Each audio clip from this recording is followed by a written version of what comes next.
శిలువ మీద తన ప్రేమ అంతా కూడా చూపించేశాడు.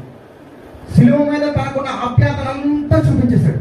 శిలువ మీద తనకున్న ఈ మనుషుల మీద ఉన్న అనురాగము, ప్రేమ, ఆప్యాయత ఇవన్నీ కూడా ఎంత చూపించాలో అంతా శిలువ మీద చూపించడానికి శిలువ.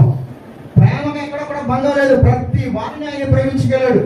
ఎవరు కనిపిస్తే ఆయన ప్రేమతోనే పలకరించాడు. ఎవరి మీద ద్వేషం చూపించలేదు.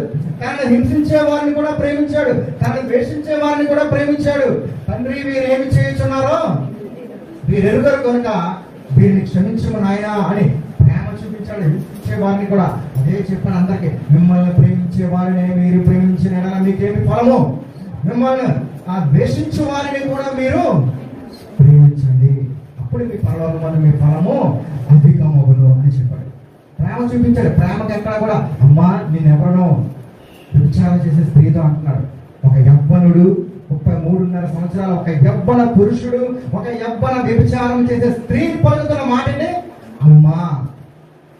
ఎవరికి ఆ గట్స్ లేవండి, అలా పిలిచే గట్స్ ఎవరు అలా పిల్లరు.